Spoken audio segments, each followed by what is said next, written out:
One of my favorite tools to analyze an argument is stasis theory. Basic idea of stasis theory is that, well, an argument, like an onion, like a wedding cake, or like an ogre, it has layers. And in order for that argument to function, each of the bottom layers has to be stable for the bigger layers to rest on top of it. So just like an onion with a rotted out core is going to be hard to chop, or a wedding cake that the bottom layer is smaller than the top layer is going to be really easy to knock over, and there are going to be a whole lot of tears. Likewise, the argument has to have a stable bottom in order for the top to work. So layer number one is facts.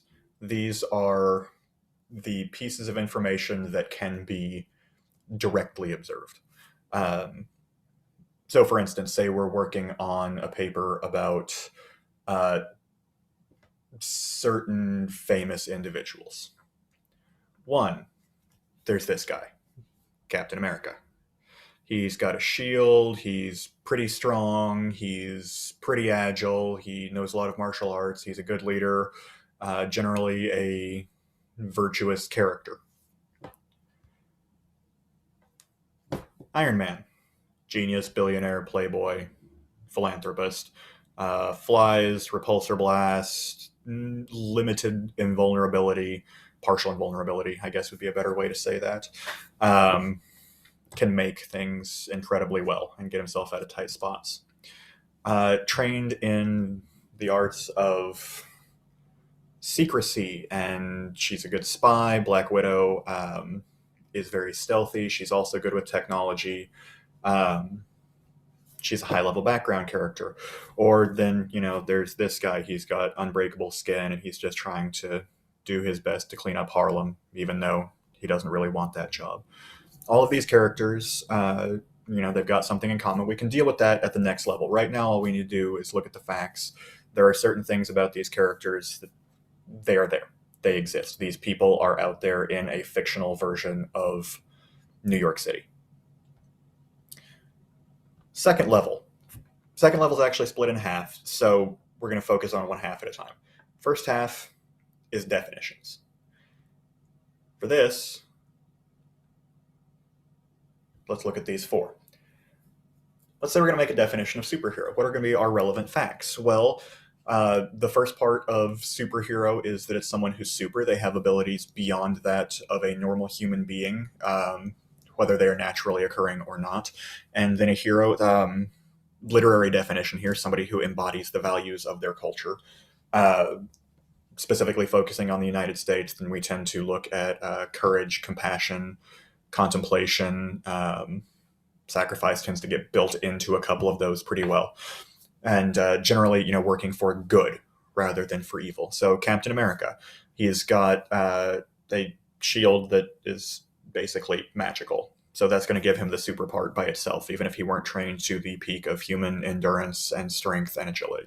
We've got Iron Man, who's got a special suit that can make him fly. I don't know about you guys. I personally cannot fly, so that's going to put him in the super category.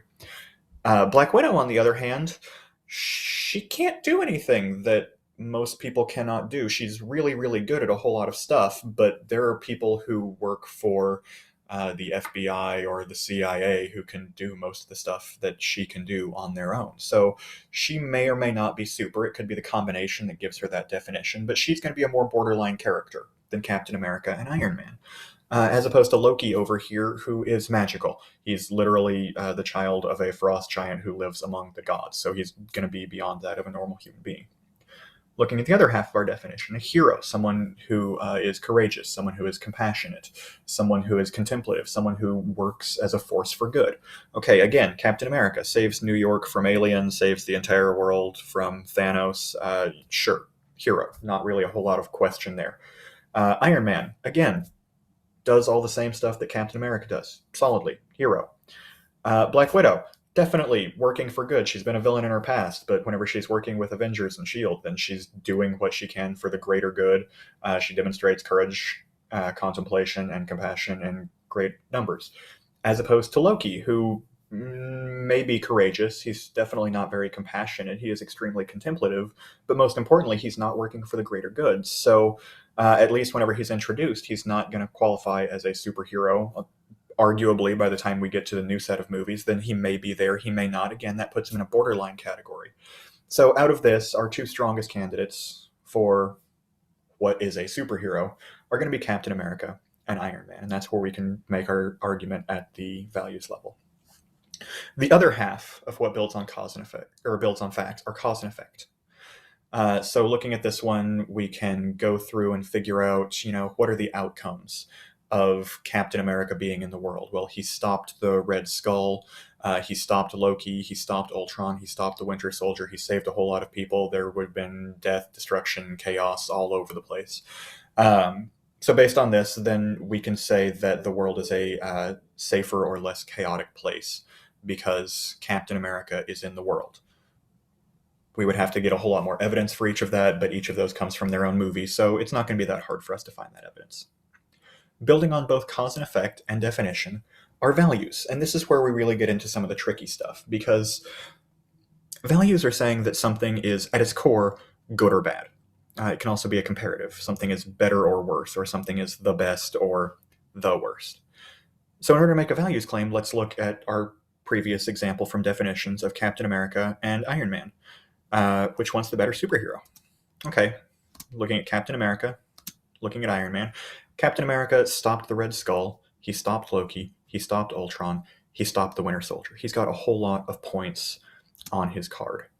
However, Iron Man also stopped Loki, Iron Man also stopped Ultron, and thanks to Iron Man, Spider-Man is a hero now, according to the Marvel Cinematic Universe. So he really gave us one additional hero, even though he didn't do anything with the Winter Soldier or the Red Skull. However, he also created Ultron. So if we're just looking at a pure numbers game on this one, Captain America, +4, Iron Man, +1, +1, +1, -1. So 2 to 4, based on just a straight numbers, villains and heroes thing. Looks like Captain America is going to be our better hero. We're going to use that values claim in order to build to the final level, which is policy. How should we do something? Now we've established what is good or what is bad. How do we proceed with that information? What do we do next? How do we utilize that? So if someone wants to be a good person, if they want to be a superhero, should they be more like Captain America or Iron Man? Well, based on the argument I made last time, then it'd be Captain America, but that was extremely reductive, and quite frankly, there's a lot that each one has to offer that the other one can't make up for. And I'm not ready to make a policy argument on this one, honestly, but that's what someone else can do, and they can use the stasis theory to do it. But they would have to build it on the facts. They would have to go back and look at more of the information than I looked at here. They would have to go back and look at more causes and effects than I have looked at here in order to really make that claim and make it hold up. So facts turn into definitions, or they turn into cause and effect statements, which then turn into values, which then turn into a policy claim. Now you can write a solid paper at any level here. If you're doing firsthand experimental research, you can absolutely write at the fact level. If you're not doing that, you're probably not writing at the fact level. You probably want to write at the definitions or the cause and effect level. If definitions and cause and effects are pretty well agreed on within the scholarly community, move to values. If values are pretty well agreed upon, then you're ready to set down policy. But don't move forward until you're pretty sure everything before that has been laid down. And I will say this, there are a lot of policy arguments out there that do not follow stasis theory. Looking at some of the most politically charged discussions that we have, it's either because cause and effect or values or definitions are not agreed upon within particular groups. Guns, babies, welfare, all of that stuff. We as a society have not made a clear values claim on those things, but we're still trying to set policy based on them. And that's where that particular discussion breaks down and why it is that it gets so heated. But political commentary aside, that's stasis theory.